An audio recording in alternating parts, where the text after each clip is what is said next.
നമസ്കാരം. നമ്മൾ +1 അക്കൗണ്ടൻസിയുടെ രണ്ടാമത്തെ ക്ലാസ്സിലേക്ക് കടക്കുകയാണ്. കഴിഞ്ഞ ക്ലാസ്സിൽ നമ്മൾ അക്കൗണ്ടിങ്ങിൻ്റെ ഹിസ്റ്ററി അല്ലെങ്കിൽ ഒറിജിൻ നമ്മൾ പറഞ്ഞു. അപ്പോൾ അത് എല്ലാവരും വീഡിയോ കണ്ടിട്ടുണ്ടാവും. അതിൻ്റെ ഹിസ്റ്ററി അല്ലെങ്കിൽ ഒറിജിൻ നിങ്ങൾക്ക് മനസ്സിലായി കാണുമെന്ന് വിചാരിക്കുന്നു. ഇനി ഈ ക്ലാസ്സിൽ നമ്മൾ അതിൻ്റെ അക്കൗണ്ടൻസിയുടെ ടോപ്പിക്കിലേക്ക് കടക്കാം. അപ്പോൾ ഫസ്റ്റ് ചാപ്റ്റർ നമുക്ക് പഠിക്കേണ്ടത് ഇൻട്രൊഡക്ഷൻ ടു അക്കൗണ്ടിങ് ആണ്. അക്കൗണ്ടിങ്ങിൻ്റെ ഇൻട്രൊഡക്ഷനാണ് നമുക്ക് ഫസ്റ്റ് ചാപ്റ്റർ നമുക്ക് പഠിക്കാനുള്ളത്. അപ്പോൾ ആദ്യമായിട്ടൊരു കാര്യം ഒന്നുകൂടി ഓർമ്മിപ്പിക്കുകയാണ്, അക്കൗണ്ടൻസി എന്ന് പറയുന്നത് പുതിയ സബ്ജക്റ്റാണ് അല്ലേ. അപ്പോൾ അതുകൊണ്ട് ഒരുപാട് പുതിയ കാര്യങ്ങളാണ് നമ്മളിതിൽ പഠിക്കാൻ പോകുന്നത്. അപ്പോൾ ഓരോ ക്ലാസ്സുകളും തുടക്കം തൊട്ട് നല്ല രീതിയിൽ കേട്ട് പഠിക്കണം, നല്ല രീതിയിൽ മനസ്സിലാക്കി പഠിക്കണം. മനസ്സിലായി എന്തെങ്കിലും മനസ്സിലാവാത്തതോ അല്ലെങ്കിൽ എന്തെങ്കിലും കൺഫ്യൂഷൻസോ നിങ്ങൾക്ക് ഉണ്ടാവുകയാണെങ്കിൽ അത് ഞങ്ങളോട് ചോദിച്ച് മനസ്സിലാക്കണം. കാരണം ബേസ് ക്ലിയർ ആയി കഴിഞ്ഞാൽ നമുക്ക് മുന്നോട്ട് പോകാൻ ബുദ്ധിമുട്ടുണ്ടാവില്ല. അപ്പോൾ നമുക്കറിയാലോ, അപ്പോൾ നമ്മളൊരു വീട് പണിയണം. ഒരു വീട് പണിയുമ്പോൾ ആ വീടിൻ്റെ ബലം സ്ട്രോങ് എന്ന് പറയുന്നത് അതിൻ്റെ തറ, അതായത് ബേസാണ്, ഫൗണ്ടേഷനാണ്.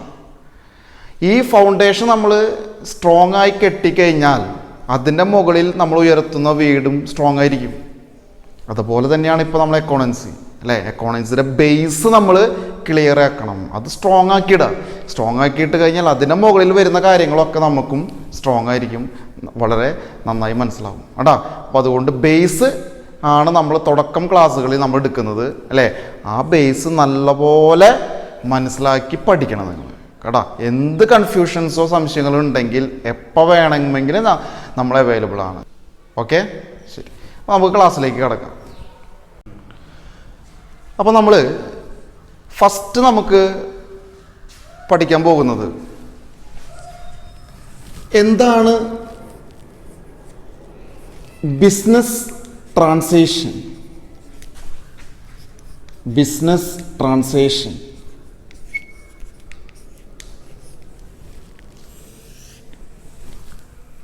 ബിസിനസ് ട്രാൻസാക്ഷൻ എന്ന് പറഞ്ഞു കഴിഞ്ഞാൽ, ട്രാൻസാക്ഷൻ എന്ന് പറഞ്ഞ അർത്ഥം പ്രവൃത്തി എന്നാണ്. ബിസിനസ് ട്രാൻസാക്ഷൻ എന്ന് പറഞ്ഞപ്പോൾ എന്താ, ബിസിനസ്സുകാരൻ ചെയ്യുന്ന പ്രവൃത്തിനെയാണ് നമ്മൾ എന്ത് പറയുന്നത്, ബിസിനസ് ട്രാൻസാക്ഷൻ എന്ന് പറയുന്നത്. ഇപ്പം നിങ്ങളുടെ ജീവിതത്തിൽ നിങ്ങളുടെ വീടിൻ്റെ അടുത്ത് അല്ലെങ്കിൽ പല സ്ഥലങ്ങളിലും പല ബിസിനസ് സ്ഥാപനങ്ങൾ നിങ്ങൾ കണ്ടിട്ടുണ്ടാവും. ഈ ബിസിനസ് സ്ഥാപനത്തിൽ അവർ എന്തൊക്കെ ആക്ടിവിറ്റീസാണോ ചെയ്യുന്നത് നിങ്ങൾ ശ്രദ്ധിച്ചു കഴിഞ്ഞാൽ നിങ്ങൾക്ക് കാണാം അല്ലേ. എന്തൊക്കെ ആക്ടിവിറ്റീസാണ് ആ ബിസിനസ്സുകാരൻ ചെയ്തിട്ടുണ്ടാവുക എന്നുള്ളതാണ് അല്ലേ. അപ്പോൾ അതിൽ നമുക്കറിയാം, ഒരു കട നമ്മളെടുത്തു അല്ലെങ്കിൽ ഒരു ഷോപ്പ് നമ്മളെടുത്തു. ആ ഷോപ്പിൽ ഒരു ബിസിനസ്സുകാരൻ അല്ലേ സാധനങ്ങൾ വാങ്ങിക്കുന്നുണ്ടാവും അല്ലേ. വാങ്ങിക്കുന്നതിന് നമ്മൾ വിളിക്കുന്ന പേരെന്താണ്, ബയ്യിങ് എന്നാണ്. ഈ വാങ്ങിച്ച സാധനങ്ങൾ അവരെന്ത് ചെയ്യും, വിൽക്കും, സെല്ലിംഗ് ആണ് അല്ലേ. പിന്നെ മറ്റൊരു കാര്യമുണ്ട്, പണ്ടുണ്ടായിരുന്നതാണ് എക്സ്ചേഞ്ചിങ് എന്ന് പറയും. നമ്മൾ ബാർട്ടർ സിസ്റ്റം ഒക്കെ പഠിച്ചിട്ടുണ്ടാവും നിങ്ങൾ. ബാർട്ടർ സിസ്റ്റം എന്ന് പറഞ്ഞാൽ എന്താ, ഒരു സാധനത്തിന് പകരം മറ്റൊരു സാധനം കൈമാറുന്ന സിസ്റ്റം. അപ്പോൾ നമ്മളിവിടെ ബിസിനസ് ട്രാൻസാക്ഷൻ എന്ന് പറഞ്ഞു കഴിഞ്ഞാൽ നമ്മൾ പറയുന്നത് ഇങ്ങനെയാണ്, any act of a business which include buying, selling or exchanging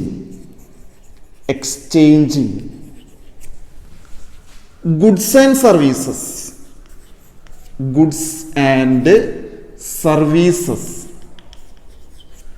for value is termed as business transaction. എന്താ പറഞ്ഞിരിക്കുന്നത്, എനി ആക്ട് ഓഫ് എ ബിസിനസ്സിൻ്റെ ഏതൊരു ആക്റ്റും ആവാം, പ്രവൃത്തിയും ആവാം, വിച്ച് ഇൻക്ലൂഡ് അല്ലേ, അതിലടങ്ങുന്നു എന്തൊക്കെ, ബയ്യിങ് എന്ന് പറഞ്ഞാൽ വാങ്ങിക്കുക, സെല്ലിങ് വിൽക്കുക, ഓർ എക്സ്ചേഞ്ചിങ് കൈമാറ്റം ചെയ്യുക. എന്ത് വാങ്ങിക്കുന്നു, എന്ത് വിൽക്കുന്നു, എന്ത് കൈമാറ്റം ചെയ്യുന്നു, ഗുഡ്സ് ആൻഡ് സർവീസസ് ആണ് അല്ലേ.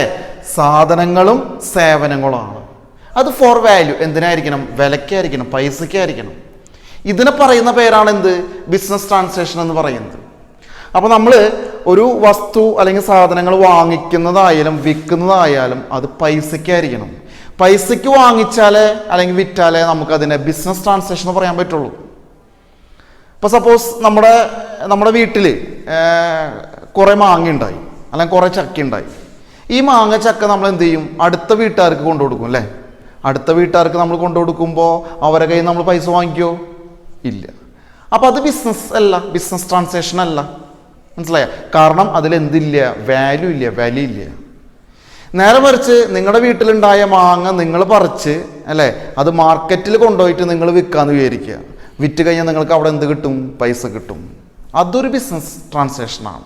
കാരണം അതിലെന്തുണ്ട്? വാല്യൂ ഉണ്ട്. മനസ്സിലായി പറഞ്ഞേ? അപ്പോൾ അതിൽ വളരെ ഇമ്പോർട്ടൻ്റ് ആണ്. നമ്മൾ ഗുഡ്സ് വാങ്ങിച്ചാലും വിറ്റാലും അതിനെന്തുണ്ടായിരിക്കണം? For value. അത് വിലയ്ക്കായിരിക്കണം, പൈസയ്ക്കായിരിക്കണം.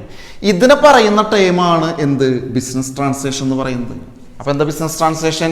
Any act of a business അല്ലേ, which include buying, selling or exchanging goods and services, സാധനങ്ങളും സേവനങ്ങളും ഫോർ വാല്യൂ. എന്തിനായിരിക്കണം? വിലയ്ക്കായിരിക്കണം. ഇതിനെയാണ് നമ്മൾ ബിസിനസ് ട്രാൻസാക്ഷൻ എന്ന് പറയുന്നത് അല്ലേ? അപ്പോൾ ബിസിനസ് സ്ഥാപനത്തിൻ്റെ അല്ലെങ്കിൽ ബിസിനസ്സുകാരൻ്റെ ഏതൊരു ആക്ടിവിറ്റി ആവാം, പ്രവൃത്തി ആവാം, അതിലെന്തടങ്ങണം? ബൈയിങ് ഉണ്ടാവാം, സെല്ലിംഗ് ഉണ്ടാവാം, ഓർ എക്സ്ചേഞ്ചിങ് ഉണ്ടാവാം. എന്താണ് ബൈ ചെയ്യുന്നത്? എന്താണ് സെല്ല് ചെയ്യുന്നത്? ഗുഡ്സ് ആൻഡ് സർവീസസ് ആണ്, സാധനങ്ങൾ സേവനങ്ങളാണ്. അതെന്തിനായിരിക്കണം? ഫോർ വാല്യൂ, പൈസയ്ക്കായിരിക്കണം. ഇതിനെ നമുക്ക് എന്ത് വിളിക്കാം? ബിസിനസ് ട്രാൻസാക്ഷൻ എന്ന് വിളിക്കാം. നമുക്ക് മനസ്സിലായില്ലേ പറയുന്നത്? ഈ എല്ലാ ബിസിനസ് ട്രാൻസാക്ഷൻസിനും രണ്ട് ആസ്പെക്റ്റുകൾ ഉണ്ടാവും. എല്ലാ ബിസിനസ് ട്രാൻസാക്ഷനും രണ്ട് ആസ്പെക്റ്റുകൾ ഉണ്ടാവും അല്ലേ? 2 ആസ്പെക്ട്സ്. ആസ്പെക്റ്റ് എന്ന് പറഞ്ഞാൽ വസ്തുത എന്നാണ് അർത്ഥം. 2 ആസ്പെക്റ്റ് ഉണ്ട്. ഒരു ആസ്പെക്റ്റ് എന്ന് പറയുന്നത് റിസീവിങ് ആസ്പെക്റ്റ് എന്നാണ് പറയുക. Receiving aspect, receiving aspect.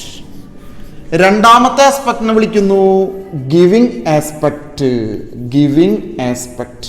ഇങ്ങനെ ഏത് ബിസിനസ് ട്രാൻസാക്ഷൻ എടുത്തു നോക്കിയാലും 2 ആസ്പെക്റ്റുകൾ ഉണ്ടാവും. ഒന്ന് റിസീവിങ് ആസ്പെക്റ്റ്, മറ്റൊന്ന് ഗിവിങ് ആസ്പെക്റ്റ്. റിസീവ് ചെയ്യാന്ന് പറഞ്ഞാൽ നമുക്കറിയാം എന്താ? സ്വീകരിക്കുക എന്നർത്ഥം അല്ലേ? നമുക്ക് കിട്ടുന്നത്. ഗിവിങ് എന്ന് പറഞ്ഞാലോ നമ്മൾ കൊടുക്കുന്നത് അല്ലെങ്കിൽ നമ്മളിൽ നിന്ന് പോകുന്നത്. അപ്പോൾ ഞാനൊരു എക്സാമ്പിൾ പറയാണ്. നിങ്ങൾ കടയിൽ പോയിട്ട് ഒരു പാന വാങ്ങിച്ചു, 10 രൂപയ്ക്ക് ഒരു പാന വാങ്ങിച്ചു. ഇതൊരു പ്രവൃത്തിയാണെന്ന് നമുക്കറിയാം അല്ലേ? ഈ പ്രവൃത്തിയിൽ 2 ആസ്പെക്റ്റ് ഉണ്ട്. ഒരു വസ്തു നിങ്ങൾക്ക് കിട്ടിയിട്ടുണ്ടാവും, മറ്റേ വസ്തു നിങ്ങളുടെ നിന്ന് പോയിട്ടുണ്ടാവും. നിങ്ങൾ 10 രൂപയ്ക്ക് പാന വാങ്ങിക്കുമ്പോൾ നിങ്ങൾക്ക് എന്താണ് കിട്ടിയത്? യെസ്, പാനയാണ് നിങ്ങൾക്ക് കിട്ടിയിട്ടുണ്ടാവുക അല്ലേ? പാന നിങ്ങളിലേക്ക് വന്നു. എന്താ നിങ്ങൾ കൊടുത്തിട്ടുണ്ടാവുക? ക്യാഷ് നിങ്ങൾ കൊടുത്തിട്ടുണ്ടാവും. 10 രൂപ ക്യാഷ് കൊടുത്തിട്ടുണ്ടാവും. അപ്പോൾ അവിടെ പാന കിട്ടി, അതാണ് റിസീവിങ് ആസ്പെക്റ്റ്. ക്യാഷ് നിങ്ങളിൽ നിന്ന് പോയി, അതാണ് ഗിവിങ് ആസ്പെക്റ്റ്. ഇനി വേറെ എക്സാമ്പിൾ പറയുകയാണെങ്കിൽ, നിങ്ങളുടെ പഴയ സൈക്കിൾ നിങ്ങൾ വിറ്റു. നിങ്ങളുടെ കൈവശമുള്ള പഴയ സൈക്കിൾ വിറ്റു. വിറ്റപ്പോൾ 1000 രൂപ കിട്ടി നമുക്ക്. അപ്പം അങ്ങനെയാണെങ്കിൽ അതൊരു പ്രവൃത്തിയാണ്. 1000 രൂപയ്ക്ക് നിങ്ങളുടെ ഓൾഡ് സൈക്കിൾ നിങ്ങൾ സോൾഡ് ചെയ്തു, വിറ്റു. ഇതിനും 2 ആസ്പെക്റ്റ് ഉണ്ട്. ഒരു വസ്തു നിങ്ങൾക്ക് കിട്ടിയിട്ടില്ലേ അല്ലേ? ഇവിടെ നിങ്ങൾ 1000 രൂപയ്ക്ക് പഴയ സൈക്കിൾ വിറ്റപ്പോൾ നിങ്ങൾക്ക് 1000 രൂപയാണ് കിട്ടിയത്. അതായത് ക്യാഷ് കിട്ടി നിങ്ങൾക്ക് അല്ലേ? നിങ്ങളുടെ കയ്യിൽ നിന്ന് എന്താ പോയേ? സൈക്കിൾ പോയി നിങ്ങളുടെ കയ്യിൽ നിന്ന്. അപ്പോൾ അവിടുത്തെ റിസീവ് ചെയ്തത് 1000 രൂപ ക്യാഷാണ്. ഗിവിങ് നിങ്ങൾ കൊടുത്തത് ആ ഓൾഡ് സൈക്കിളാണ്. അപ്പോൾ അവിടെ 2 ആസ്പെക്റ്റ് ഉണ്ട്. ഒന്ന് കിട്ടി, മറ്റൊന്ന് പോയി. ഇങ്ങനെ ഏതൊരു ബിസിനസ് ആക്ടിവിറ്റി അല്ലെങ്കിൽ ബിസിനസ് ട്രാൻസാക്ഷൻ എടുത്ത് നോക്കിയാലും അതിൽ 2 ആസ്പെക്റ്റ് ഉണ്ടാവും. ഒന്ന് റിസീവിങ് ആസ്പെക്റ്റ് ആണ്, മറ്റൊന്ന് ഗിവിങ് ആസ്പെക്റ്റ് ആണ്. നമ്മൾ ഈ റിസീവിങ് ആസ്പെക്റ്റിനെയാണ് നമ്മൾ ഇതിനൊരു ഓമന പേരിട്ട് വിളിക്കാം. റിസീവിങ് ആസ്പെക്റ്റ് നമുക്കൊരു ഓമന പേരിട്ട് വിളിക്കാം. ചിലപ്പോൾ നിങ്ങൾ കേട്ടിട്ടുണ്ടാവും അല്ലേ? റിസീവിങ് ആസ്പെക്ട് നമ്മൾ വിളിക്കുന്ന പേരാണ് ഡെബിറ്റ് എന്ന് പറയും. ഡെബിറ്റ് ചിലപ്പോൾ കേട്ടിട്ടുണ്ടാവും. അതുപോലെ ഗിവിങ് ആസ്പെക്റ്റിന് നമുക്കൊരു ഓമന പേരിട്ട് കൊടുക്കാം അല്ലേ? അതും നിങ്ങൾ കേട്ടിട്ടുണ്ടാവും. ക്രെഡിറ്റ് എന്ന് പറയുന്നു. ക്രെഡിറ്റ്. അപ്പോൾ റിസീവിങ് ആസ്പെക്റ്റിനെയാണ് നമ്മൾ ഡെബിറ്റ് എന്ന് പറയുന്നതും ഗിവിങ് ആസ്പെക്റ്റിനെ നമുക്ക് എന്തെന്ന് വിളിക്കാം? ക്രെഡിറ്റ് എന്നും പറയാം. അപ്പോൾ എല്ലാ ബിസിനസ് ട്രാൻസാക്ഷൻസിനും 2 ആസ്പെക്റ്റ് ഉണ്ടാവും. ഒന്ന് ഡെബിറ്റ്, മറ്റൊന്ന് ക്രെഡിറ്റ്. മനസ്സിലായി പറയുന്നത്? അതായത് നേരത്തെ നിങ്ങൾ പാന വാങ്ങിച്ചപ്പോൾ നിങ്ങൾക്ക് കിട്ടിയത് പാനയാണ്. അപ്പോൾ അവിടെ ഡെബിറ്റ് വരുന്നത് പാനയും നിങ്ങൾ കൊടുത്തത് ക്യാഷാണ്, നിങ്ങളുടെ ഇത് പോയത് ക്യാഷാണ്, അപ്പോൾ അവിടെ ക്രെഡിറ്റ് വന്നിരിക്കുന്നത് ക്യാഷിനാണ്. രണ്ടാമത്തെ എക്സാമ്പിൾ എന്താ പറയുക, നിങ്ങളുടെ പഴയ സൈക്കിൾ നിങ്ങൾ വിറ്റു, നിങ്ങൾക്ക് എന്താ കിട്ടിയത്, അവിടെ ക്യാഷാണ് കിട്ടിയത്. അപ്പോൾ ഡെബിറ്റ് ആസ്പെക്ട് ഏതാ, ക്യാഷാണ്. എന്താ നിങ്ങളുടെ ഇത് പോയത്, സൈക്കിളാണ് പോയത്, അപ്പോൾ അത് ക്രെഡിറ്റ് ആസ്പെക്റ്റ് ആണ്. മനസ്സിലായി പറഞ്ഞത്. അപ്പോൾ ഇങ്ങനെ for every business transaction there must be at least 2 aspect. എല്ലാ ബിസിനസ് ട്രാൻസാക്ഷനും അല്ലേ ചുരുങ്ങിയത് 2 ആസ്പെക്ട് ഉണ്ടാവും. One is receiving aspect and other is giving aspect അല്ലേ. Receiving aspect is known as debit. Receiving ആസ്പെക്ടിനാണ് നമ്മൾ ഡെബിറ്റ് എന്ന് പറയുന്നത്. And giving aspect is known as credit. Giving ആസ്പെക്ടിനാണ് നമ്മൾ എന്തെന്ന് പറയുന്നത്, ക്രെഡിറ്റ് എന്നും പറയുന്നത്. മനസ്സിലായി പറയുന്നത്. അപ്പോൾ ഇവിടെ ബിസിനസ് ട്രാൻസാക്ഷൻ എന്താണെന്ന് പഠിച്ചു. എല്ലാ ബിസിനസ് ട്രാൻസാക്ഷനും 2 ആസ്പെക്ട് ഉണ്ട്, ഒന്ന് ഡെബിറ്റ് മറ്റൊന്ന് ക്രെഡിറ്റ് എന്ന് പറഞ്ഞു. ഓക്കെ അല്ലേ? യെസ്. ഇനി അടുത്ത് നമ്മൾ പഠിക്കാൻ പോകുന്ന ഒരു ടേമാണ് book keeping. Book keeping book keeping എന്താണ് ബുക്ക് കീപ്പിംഗ് എന്നുള്ളത് അല്ലേ. ഇപ്പൊ ടേം മീനിങ് നോക്കുമ്പോൾ ബുക്ക് കീപ്പ് ചെയ്യുക. കീപ്പ് ചെയ്യുക എന്ന് പറഞ്ഞ അർത്ഥം എന്താ, സൂക്ഷിക്കുക എന്നുള്ളതാണ് അല്ലേ. നമ്മൾ ബുക്ക് കീപ്പ് ചെയ്യണം.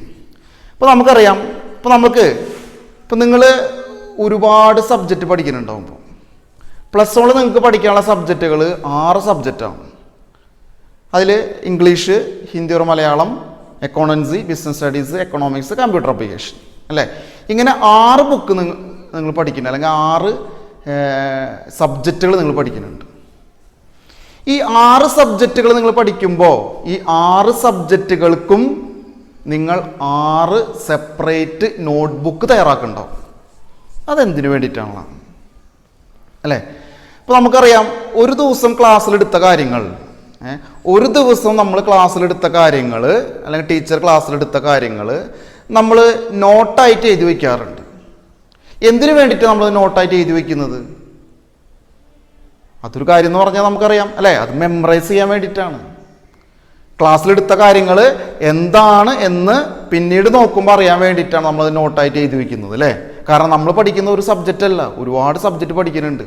അപ്പം എന്തൊക്കെയാണ് ഒരു ദിവസം പഠിച്ചത് അല്ലേ, ഈ പഠിച്ച കാര്യങ്ങൾ കൃത്യമായിട്ട് നമുക്ക് വീട്ടിലെത്തുമ്പോൾ ഓർമ്മയുണ്ടാവില്ല. അപ്പം അതുകൊണ്ട് ഓരോ സബ്ജക്റ്റ് എടുക്കുമ്പോഴും എടുത്ത ടോപ്പിക്കുകൾ നമ്മൾ നോട്ട്ബുക്കിൽ അത് നോട്ട് ചെയ്ത് വയ്ക്കാറുണ്ട്. പിന്നീട് നമുക്ക് നോക്കുമ്പോൾ അറിയാൻ വേണ്ടിയിട്ടാണ്, അല്ലെങ്കിൽ മെമ്മറൈസ് ചെയ്യാൻ വേണ്ടിയിട്ടാണ്. മനസ്സിലായി പറഞ്ഞത്. കാരണം നമുക്കറിയാമല്ലേ, ഹ്യൂമൻ മെമ്മറി നമ്മൾ പറയുന്നത് ഇങ്ങനെയാണ്, ഒരുപാട് കാര്യങ്ങൾ നമ്മുടെ മെമ്മറിയിലേക്ക് വരുമ്പോൾ എല്ലാ കാര്യങ്ങളും ചിലപ്പോൾ നമുക്ക് ഓർമ്മയുണ്ടാവില്ല. മനസ്സിലായി പറഞ്ഞത്. അപ്പം ആ ഒരു പോരായ്മയ്ക്ക് പരിഹാരമായിട്ടാണ് നമ്മൾ ചെയ്ത കാര്യങ്ങൾ നമ്മൾ എഴുതി വയ്ക്കുന്നത്. ഇതുപോലെ ഒരു ബിസിനസ്സുകാരൻ ഒരുപാട് പ്രവൃത്തി ഒരു ദിവസം ചെയ്യുന്നുണ്ടാവും. ഇപ്പോൾ രാവിലെ 8 മണിക്ക് ആൾ കട തുറക്കുന്നു, വൈകിട്ട് 8 മണിക്കാണ് കട അടയ്ക്കുന്നത്. അപ്പോൾ ഇതിൻ്റെ ഇടയിൽ ഒരുപാട് പ്രവൃത്തി ആൾ ചെയ്യുന്നുണ്ടാവും. എന്തൊക്കെ പ്രവൃത്തികൾ ചെയ്യുന്നുണ്ടാവും ആൾ അല്ലേ? ഗുഡ്സ് വാങ്ങിച്ചിട്ടുണ്ടാവും അല്ലേ, ഗുഡ്സ് വിറ്റിട്ടുണ്ടാവും. മനസ്സിലായി പറഞ്ഞേ. പിന്നെ അതുപോലെ തന്നെ ചിലപ്പോൾ സ്ഥാപനത്തിൻ്റെ റെൻ്റ് കൊടുത്തിട്ടുണ്ടാവും, ഇലക്ട്രിസിറ്റി ബിൽ അടച്ചിട്ടുണ്ടാവും അല്ലേ, സ്റ്റാഫിന് സാലറി ശമ്പളം കൊടുത്തിട്ടുണ്ടാവും അല്ലേ. ഇങ്ങനെ തുടങ്ങി ഒരുപാട് പ്രവർത്തികൾ ആൾ ചെയ്തിട്ടുണ്ടാവും അല്ലേ. അപ്പോൾ ഈ പ്രവൃത്തിയിൽ നിന്നൊക്കെ ആൾക്ക് ഒരുപാട് ക്യാഷ് കിട്ടിയിട്ടുണ്ടാവും, കുറച്ച് ക്യാഷ് ആളുടെ കയ്യിൽ നിന്ന് പോയിട്ടുണ്ടാവും. അപ്പോൾ ഇത് ആൾക്ക് കൃത്യമായിട്ട് എഴുതി വയ്ക്കണം. എങ്ങനെയൊക്കെയാണ് ക്യാഷ് വന്നത്, എങ്ങനെയൊക്കെയാണ് ക്യാഷ് പോയത്, അത് കൃത്യമായിട്ട് എഴുതി വെച്ചെങ്കിൽ മാത്രമേ ആൾക്കത് ഓർമ്മയുണ്ടാവുള്ളൂ. മനസ്സിലായി പറയുന്നത്. അല്ലെങ്കിൽ ചിലപ്പോൾ അല്ലേ എല്ലാ കാര്യങ്ങളും എങ്ങനെയൊക്കെയാണ് ക്യാഷ് വന്നത് പോയതെന്ന് കൃത്യമായിട്ട് ഓർമ്മയുണ്ടാവില്ല.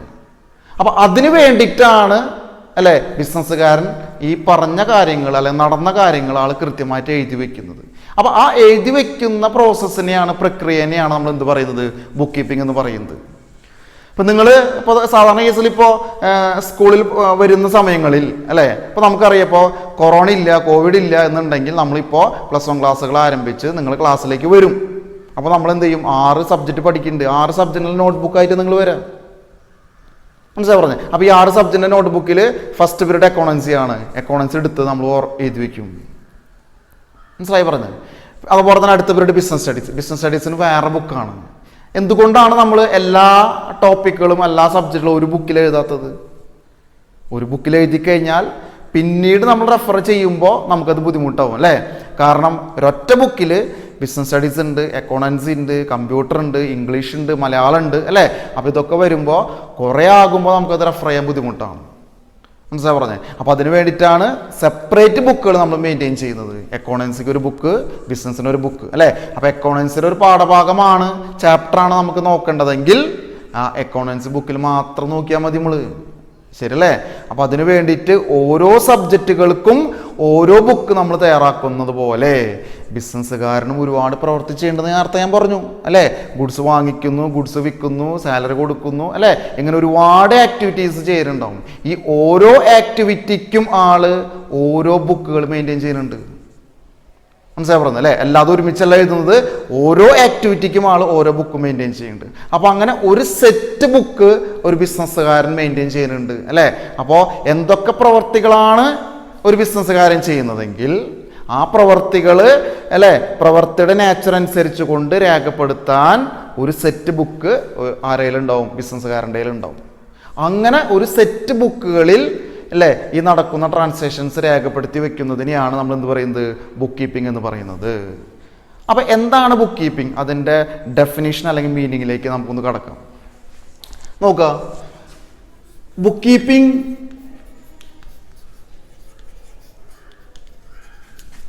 Is an art and science of recording business transactions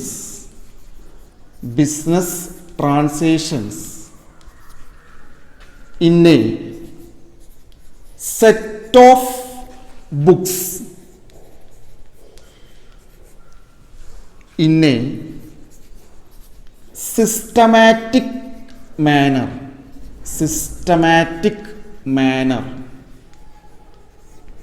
ശ്രദ്ധിക്കുക, book keeping is an art and science.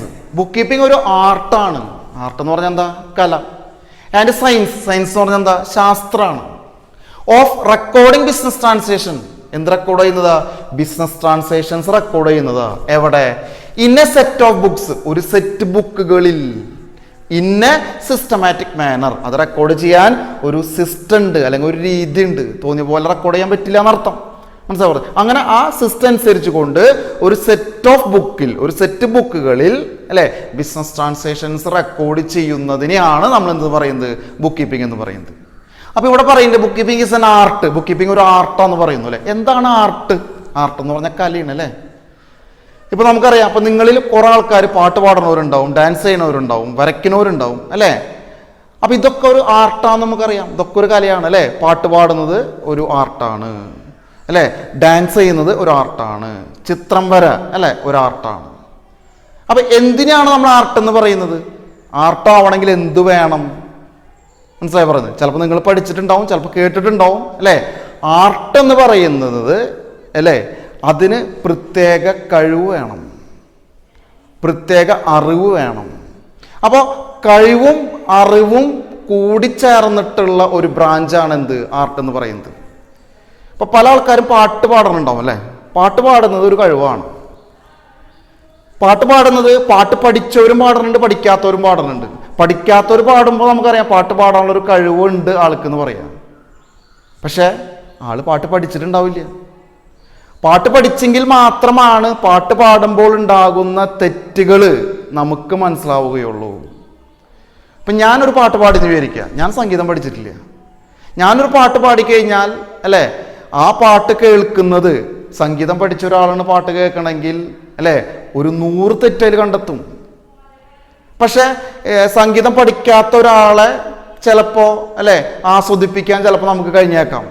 പക്ഷെ അതിൽ തെറ്റുകുറ്റങ്ങൾ നമുക്കറിയില്ല. അപ്പം അതിന് വേണ്ടിയിട്ടാണ് അതിന് അറിവുണ്ടാവണം എന്ന് പറയുന്നത്. അതിനാണ് നമ്മൾ സംഗീതം പഠിക്കാൻ പോകുന്നത്, നൃത്തം പഠിക്കാൻ പോകുന്നത്, വരയ്ക്കാൻ പഠിക്കാൻ പോകുന്നത്. അത് അതിലുള്ള അറിവ് കിട്ടാൻ വേണ്ടിയിട്ടാണ്. അപ്പം കഴിവുള്ള ആൾക്കാർ അല്ലേ അതിനെക്കുറിച്ചിട്ടുള്ള അറിവുണ്ടാവാൻ വേണ്ടി അത് പഠിക്കുന്നു, നൃത്തം പഠിക്കുന്നു, സംഗീതം പഠിക്കുന്നു അല്ലേ, ചിത്രവര പഠിക്കുന്നു. മനസ്സിലായി പറഞ്ഞത്. അപ്പം അതിലെന്തുണ്ട്, ആർട്ട് എന്ന് പറയുന്നതിൽ കഴിവുണ്ട്, അറിവുണ്ട് അല്ലേ. സ്കിൽ ആൻഡ് നോളേജ്, ഇത് രണ്ടും കൂടി ചേർന്നതാണ് കല എന്ന് പറയുന്നത്. അപ്പോൾ ഒരു വ്യക്തിക്ക് നല്ല രീതിയിൽ പാട്ട് പാടണമെങ്കിൽ, ഡാൻസ് ചെയ്യണമെങ്കിൽ അല്ലേ, അതിനുള്ള കഴിവുണ്ടാവണം, അതിനുള്ള അറിവുണ്ടാവണം. മനസ്സിലായി പറഞ്ഞു. ഇപ്പം നിങ്ങൾ ചില ഈ ഐഡിയ സ്റ്റാർ സിംഗർ പോലത്തെ റിയാലിറ്റി ഷോകളൊക്കെ കണ്ടിട്ടുണ്ടാവും. അപ്പോൾ അതിൽ ചില പാർട്ടിസിപ്പൻസ് അല്ലേ നല്ല രീതിയിൽ പാട്ട് പാടുന്ന ആൾക്കാരാവും അല്ലേ. അപ്പോൾ ആദ്യത്തെ 1-2 റൗണ്ടൊക്കെ അവർ കടന്നു വന്നിട്ടുണ്ടാവും, നമുക്ക് അവരുടെ പാട്ട് ഇഷ്ടമുണ്ടാവും അല്ലേ. പക്ഷെ ക്ലാസിക്കൽ റൗണ്ട് വരുമ്പോൾ പല ആൾക്കാരും അല്ലേ പുറത്തേക്ക് പോണ ഒരു അവസ്ഥ കണ്ടിട്ടുണ്ട് നമ്മൾ. അതെന്തുകൊണ്ടാണെന്ന് വെച്ചിട്ടുണ്ടെങ്കിൽ അവിടെ ആ സംഗീതത്തെ കുറിച്ചിട്ടുള്ള അറിവിൻ്റെ കുറവാണ്. മനസ്സിലായ? ചില ആൾക്കാർ ചിലപ്പോൾ ക്ലാസിക്കൽ സോങ് പഠിച്ചിട്ടുണ്ടാവില്ല. മനസ്സിലായി പറഞ്ഞത്? പഠിക്കാതെയാണ് ഈ ഇതിൽ പങ്കെടുക്കുന്നുണ്ടാവുക. അപ്പോൾ അവർ ആ ക്ലാസിക്കൽ സോങ് എന്ന് പറയുന്ന റൗണ്ടിൽ ചിലപ്പോൾ അവർ പരാജയപ്പെടും. മനസ്സിലായി പറയുന്നത് അല്ലേ. പക്ഷെ നമുക്ക് അവരുടെ പാട്ട് ഇഷ്ടമാണ്. പക്ഷെ പാട്ടിലെ തെറ്റുകുറ്റങ്ങൾ നമുക്കറിയാൻ പറ്റില്ല, ജഡ്ജസ് ആയിട്ടിരിക്കുന്ന ആൾക്കാർക്ക് അറിയാൻ പറ്റും. മനസ്സിലാവും? അപ്പോൾ അതിന് വേണ്ടിയിട്ടാണ് സംഗീതം നമ്മൾ പഠിക്കണമെന്ന് പറയുന്നത്. അപ്പോൾ അതൊരു ആർട്ടാണ്. അപ്പോൾ ആർട്ട് എന്ന് പറയുന്നതിൽ എന്തുണ്ട്? നോളജ് ആൻഡ് സ്കില്ലുണ്ട്. അതുപോലെ സയൻസ്. എന്താണ് സയൻസ്? ശാസ്ത്രം. നിങ്ങൾ 10ാം ക്ലാസ് വരെ പഠിച്ചിട്ടുണ്ട് എന്താണ് സയൻസ് എന്നുള്ളത് അല്ലേ. സയൻസിൽ നിങ്ങൾ പഠിച്ച സബ്ജക്റ്റുകൾ അറിയാം, ഫിസിക്സ്, കെമിസ്ട്രി, മാത്സ്, അതുപോലെ തന്നെ ബയോളജി, ഇതൊക്കെ സയൻസ് എന്ന് പറയാം നമുക്ക്. പക്ഷെ എന്താണ് സയൻസ്? എന്താണ് സയൻസ്? ചിലപ്പോൾ നമുക്ക് അറിയുണ്ടാവില്ല എന്താണ് സയൻസ് എന്ന്. ചിലവർക്ക് അറിയുണ്ടാവും, ചിലവർക്ക് അറിവുണ്ടാവില്ല. ഇപ്പോൾ നമ്മൾ പറയുന്നത്, ഇപ്പോൾ നിങ്ങൾക്കറിയാം അല്ലേ, ഇപ്പോൾ ബൾബ് കണ്ടുപിടിച്ചു, റേഡിയോ കണ്ടുപിടിച്ചു അല്ലേ. ഇപ്പോൾ ആരാണ് ബൾബ് കണ്ടുപിടിച്ചത്? അല്ലെങ്കിൽ ആരാണ് റേഡിയോ കണ്ടുപിടിച്ചത്? ഇതിൻ്റെ പിന്നിലൊക്കെ ഒരുപാട് പ്രവർത്തനങ്ങളുണ്ട്. പെട്ടെന്നൊരു സുപ്രഭാതത്തിലാണോ നമ്മൾ ബൾബ് കണ്ടുപിടിച്ചത്? അല്ല. ബൾബ് കണ്ടുപിടിച്ചതിൻ്റെ പിന്നിലത്തെ കഥയുണ്ട് അല്ലേ. ഇപ്പോൾ ബൾബ് കണ്ടുപിടിക്കുമ്പോൾ നമ്മൾ ഇന്ന് നിങ്ങൾ കാണുന്ന ടൈപ്പ് ബൾബ് അല്ല കേട്ടോ, ഫിലമെൻ്റുള്ള ടൈപ്പ് ബൾബ് കണ്ടിട്ടുണ്ടാവും നിങ്ങൾ. ഇന്നത്തെ CFL-ഉം അതുപോലെ തന്നെ മറ്റുള്ള ബൾബുകളൊക്കെ വരണേക്കാൾ മുമ്പ് ഫിലമെൻ്റ് ടൈപ്പ് ബൾബുണ്ട്. ഈ ബൾബ് കണ്ടുപിടിക്കുമ്പോൾ ആദ്യത്തെ ബൾബ് കണ്ടുപിടിച്ച് അത് പരീക്ഷിച്ചപ്പോൾ അല്ലേ അതിന് ഫിലമെൻ്റ് അടിച്ചുപോയി. ഇങ്ങനെ രണ്ടാമത് ആളുണ്ടാക്കി, മൂന്നാമതുണ്ടാക്കി, നാലാമതുണ്ടാക്കി. ഇപ്പോൾ ആ പറയുന്ന കേസുകളിലൊക്കെ ഈ 4, 5, 6 പ്രാവശ്യമൊക്കെ ഉണ്ടായപ്പോഴൊക്കെ അത് പ്രവർത്തിച്ചപ്പോൾ അതിൻ്റെ ഫിലമെൻ്റ് അടിച്ചു പോവാണ് ഉണ്ടായത്. അപ്പോൾ അതിനുള്ള കാരണം ആൾ കണ്ടെത്തി, എന്തുകൊണ്ടാണ് അത് അടിച്ചു പോകുന്നത്. അപ്പോൾ ആ കാരണം കണ്ടെത്തിയിട്ട് അങ്ങനെ ഒരു 50-100 ബൾബ് മാനുഫാക്ചർ ചെയ്തിട്ടാണ് അത് അല്ലേ ഫിലമെൻ്റ് പൊട്ടാത്ത രീതിയിലുള്ള, പെട്ടെന്ന് പൊട്ടാത്ത രീതിയിലുള്ള ബൾബിലേക്ക് കണ്ടുപിടുത്തം എത്തിയെന്ന് പറയുന്നു. അപ്പോൾ ആ കണ്ടുപിടുത്തം നടത്തുന്നത് ഞാൻ പറഞ്ഞില്ലേ പെട്ടെന്നൊരു സുപ്രഭാതത്തിലല്ല, അതിലൊരുപാട് പരീക്ഷണങ്ങളും പഠനങ്ങളും നടന്നിട്ടുണ്ട്. മനസ്സിലായി പറഞ്ഞേ? ബൾബ് ഉണ്ടാക്കുമ്പോൾ അതിലൊരുപാട് പരീക്ഷണങ്ങൾ നടന്നിട്ടുണ്ട് അല്ലേ. ഫിലമെൻ്റ് പൊട്ടിപ്പോകുമ്പോൾ എന്തുകൊണ്ടാണ് അത് പെട്ടെന്ന് പൊട്ടിപ്പോകുന്നത് അല്ലേ, അതിനെക്കുറിച്ച് പഠനം നടത്തിയിട്ടുണ്ട് ശാസ്ത്രജ്ഞന്മാർ. മനസ്സിലായി പറഞ്ഞേ? അപ്പോൾ അങ്ങനെ ഒരുപാട് വർഷത്തെ അല്ലേ ഗവേഷണം, അതുപോലെ തന്നെ റിസർച്ച്, അതുപോലെ തന്നെ അല്ലേ എക്സ്പെരിമെൻ്റ്, ഇതൊക്കെ നടത്തിയിട്ടാണ് നമ്മൾ ഒരു ശാസ്ത്രീയ കണ്ടുപിടുത്തം ഉണ്ടാവുന്നത്. അപ്പോൾ സയൻസ് എന്ന് പറഞ്ഞാൽ എന്താ? സയൻസ് ഒരു ബ്രാഞ്ചാണ്. അതിലെന്തടങ്ങുന്നു? കണ്ടിന്യൂസ് ആയിട്ടുള്ള നിരന്തരമായിട്ടുള്ള പഠനങ്ങളും പരീക്ഷണങ്ങളും ഉണ്ട് അല്ലേ. സ്റ്റഡി ആൻഡ് റിസർച്ച് ഉണ്ട് അതിൽ. അതാണ് സയൻസ് എന്ന് പറയുന്നത്. അപ്പോൾ ഇവിടെ നമുക്ക് ബുക്ക് കീപ്പിംഗ് എന്ന് പറഞ്ഞാൽ അല്ലേ ബിസിനസ് സ്ഥാപനത്തിൽ നടക്കുന്ന ട്രാൻസാക്ഷൻസ് ഒരു സെറ്റ് ഓഫ് ബുക്കിൽ റെക്കോർഡ് ചെയ്യുന്ന സിസ്റ്റം എന്ന് പറഞ്ഞു. അത് ആർട്ടാന്ന് പറഞ്ഞു. ആർട്ടാന്ന് പറയാൻ കാരണം എന്താ? അതൊരു കലയാണ്. മനസ്സിലായി പറഞ്ഞു? നമ്മുടെ സ്ഥാപനത്തിൽ നടക്കുന്ന ബിസിനസ് ട്രാൻസാക്ഷൻസ് നമ്മൾ രേഖപ്പെടുത്തി വെക്കുന്നത് അതൊരു കലയാണ്. മനസ്സിലായി? അത് റെക്കോർഡ് ചെയ്യാനുള്ള അറിവുണ്ടാവണം നമുക്ക്. എങ്ങനെയാണ് റെക്കോർഡ് ചെയ്യാന്നുള്ള അറിവുണ്ടാവണം. അതാണ് നമ്മൾ പഠിച്ചുകൊണ്ടിരിക്കുന്നത്, പഠിക്കാൻ പോകുന്നത്. മനസ്സിലായി? അതുകൊണ്ടാണ് അത് ആർട്ട് എന്ന് പറയുന്നത് അല്ലേ. അപ്പോൾ ബിസിനസ് ട്രാൻസാക്ഷൻ നമ്മൾ ബുക്കിൽ റെക്കോർഡ് ചെയ്യുമ്പോൾ റെക്കോർഡ് ചെയ്യാനുള്ള അറിവുണ്ടാവണം അല്ലേ, അതിനുള്ളൊരു കഴിവ് നമുക്കുണ്ടാവണം.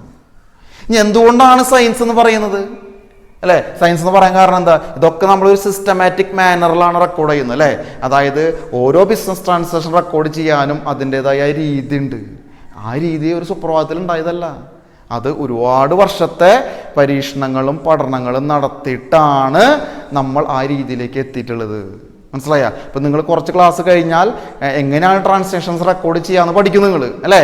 ആ സിസ്റ്റം ഉണ്ടായത് അല്ലെങ്കിൽ ഇപ്പോൾ നിങ്ങൾ പഠിക്കുന്ന സിസ്റ്റത്തിലേക്ക് എത്തിയത് ഒരുപാട് വർഷത്തെ പഠനം അതുപോലെ തന്നെ റിസർച്ചൊക്കെ നടത്തിയതിന് ശേഷമാണ്. അതുകൊണ്ടാണ് അതെന്താന്ന് പറയുന്നത്? സയൻസ് എന്ന് പറയുന്നത്, ശാസ്ത്രം എന്ന് പറയുന്നത് കേട്ടോ. മനസ്സിലായി പറഞ്ഞു. അപ്പം ഇനി നിങ്ങളോട് ആരെങ്കിലും ആർട്ട് എന്താണ് സയൻസ് എന്താണെന്ന് ചോദിച്ചു കഴിഞ്ഞാൽ നിങ്ങൾക്ക് മറുപടി ഉണ്ടാവണം, ഇതാണ് ആർട്ട് ഇതാണ് സയൻസ് എന്ന്. മനസ്സിലായി പറഞ്ഞു. അപ്പോൾ book keeping is an art and science of recording business transaction അല്ലേ. ഇന്ന സെറ്റ് ഓഫ് ബുക്ക്, ഒരു സെറ്റ് ബുക്കിലാണ് റെക്കോർഡ് ചെയ്യുന്നത്. നേരത്തെ ഞാൻ പറഞ്ഞു, നിങ്ങൾ പഠിക്കുമ്പോൾ അക്കൗണ്ടൻസിയുടെ ബുക്കിലും ബിസിനസ് സ്റ്റഡീസിൻ്റെ ബുക്കിലും റെക്കോർഡ് ചെയ്യും. അപ്പോൾ ഒരു സെറ്റ് ബുക്ക് നിങ്ങളുടെ കയ്യിൽ ഉണ്ടാവും. അതുപോലെ ബിസിനസ്സുകാരൻ്റെ കയ്യിലും ഒരു സെറ്റ് ബുക്ക് ഉണ്ട്. ഗുഡ്സ് വാങ്ങിക്കുന്നത് ഒരു ബുക്കിൽ, ഗുഡ്സ് വിൽക്കുന്നത് വേറെ ബുക്കിൽ അല്ലേ. ക്യാഷ് വരുന്ന റെക്കോർഡ് ചെയ്യാൻ വേറെ ബുക്ക്, സാലറി കൊടുക്കുന്ന റെക്കോർഡ് ചെയ്യാൻ വേറെ ബുക്ക്. അങ്ങനെ ഓരോ പ്രവർത്തിക്കും ആളുടെ കയ്യിൽ എന്തുണ്ടാവും, ഓരോ ബുക്കുകൾ ഉണ്ടാവും. അപ്പോൾ അദ്ദേഹത്തിൻ്റെ ഒരു സെറ്റ് ബുക്ക് ഉണ്ടാവും. മനസ്സിലായി പറഞ്ഞേ. അങ്ങനെ ഒരു സെറ്റ് ബുക്കുകൾ നമ്മൾ റെക്കോർഡ് ചെയ്യുന്ന സിസ്റ്റത്തിനെയാണ് നമ്മൾ എന്ത് പറയുന്നത്, ബുക്ക് കീപ്പിംഗ് എന്ന് പറയുന്നത്. അപ്പം എന്താ book keeping? Book keeping is an art and science of recording business transaction in A set of books in A systematic manor. മനസ്സിലായി പറയുന്നത്? ഡെഫിനേഷനാണ് അല്ലെങ്കിൽ മീനിങ് ആണ്. ഇത് നന്നായി പഠിക്കണം, കൃത്യമായിട്ട് പഠിക്കണം കേട്ടോ. ഇനി അടുത്ത് നമ്മൾ പറയാൻ പോകുന്നത് ശ്രദ്ധിക്കുക, ഡബിൾ എൻട്രി ബുക്ക് കീപ്പിംഗ്.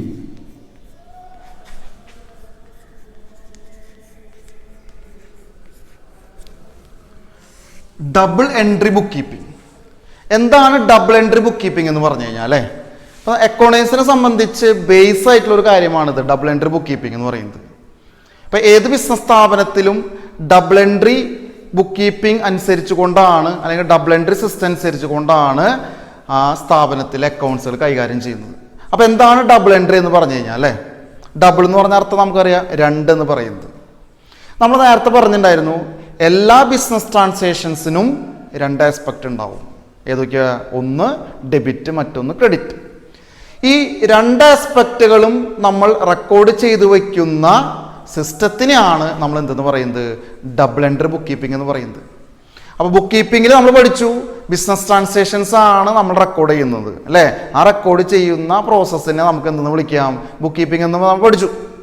ഇനി ആ ബിസിനസ് ട്രാൻസാക്ഷന് രണ്ട് ആസ്പെക്റ്റ് ഉണ്ട്, ഡെബിറ്റും ക്രെഡിറ്റും. ഈ രണ്ട് ആസ്പെക്റ്റുകളും റെക്കോർഡ് ചെയ്ത് വെക്കുന്ന സിസ്റ്റത്തിനെയാണ് നമ്മൾ എന്ത് പറയുന്നത്, ഡബിൾ എൻട്രി ബുക്ക് കീപ്പിംഗ് എന്ന് പറയുന്നത്. അപ്പം നേരത്തെ ഞാനൊരു എക്സാമ്പിൾ പറഞ്ഞിട്ടുണ്ടായിരുന്നു അല്ലേ, നിങ്ങളുടെ പഴയ സൈക്കിൾ വിറ്റ കാര്യം. പഴയ സൈക്കിൾ വിൽക്കുമ്പോൾ അതിലത്തെ ഡെബിറ്റ് ആസ്പെക്റ്റ് എന്ന് പറഞ്ഞാൽ നിങ്ങൾക്ക് കിട്ടിയത്, സൈക്കിൾ വിറ്റപ്പോൾ നിങ്ങൾക്ക് എന്താ കിട്ടിയത്, ക്യാഷാണ് കിട്ടിയത് അല്ലേ. ആ ക്യാഷാണ് അപ്പോൾ അവിടുത്തെ ഡെബിറ്റ് ആസ്പെക്റ്റ്. ഇനി സൈക്കിൾ വിറ്റപ്പോൾ, സോൾഡ് ചെയ്തപ്പോൾ എന്താ നിങ്ങളുടെ നിന്ന് പോയത്, അവിടെ ആ സൈക്കിൾ നിങ്ങളുടെ ഇത് പോയി. അപ്പോൾ സൈക്കിളാണ് അവിടെ ക്രെഡിറ്റ് ആസ്പെക്റ്റ്. ഇത് രണ്ടും റെക്കോർഡ് ചെയ്ത് വെക്കുന്ന സിസ്റ്റത്തിനാണ് നമ്മൾ എന്ന് പറയുന്നത് ഡബിൾ എൻട്രി ബുക്ക് കീപ്പിംഗ് എന്ന് പറയുന്നത്. അതായത് അവിടെ സൈക്കിൾ വിറ്റപ്പോൾ 1000 രൂപ അല്ലേ ക്യാഷ് കിട്ടിയെന്നും നിങ്ങളുടെ കയ്യിലെ സൈക്കിൾ പോയെന്നും നമ്മൾ റെക്കോർഡ് ചെയ്ത് വെക്കുന്നു. മനസ്സിലായി പറയുന്നത്? അപ്പോൾ അവിടുത്തെ ഡെബിറ്റ് ആസ്പെക്ട് എന്താ, ക്രെഡിറ്റ് ആസ്പെക്ട് എന്താ, ഈ രണ്ട് ആസ്പെക്റ്റുകളും റെക്കോർഡ് ചെയ്ത് വെക്കുന്ന സിസ്റ്റത്തിനെയാണ് നമ്മൾ എന്ത് പറയുന്നത്, ഡബിൾ എൻട്രി ബുക്ക് കീപ്പിംഗ് എന്ന് പറയുന്നത്. അപ്പോൾ നോക്കാം, നമുക്ക് ഡബിൾ എൻട്രി ബുക്ക് കീപ്പിംഗ് എന്ന് പറഞ്ഞാൽ എങ്ങനെയാണ് നമുക്ക് പറയാമെന്ന്. The process of recording the two aspects രണ്ട് ആസ്പെക്റ്റുകൾ, that is debit and credit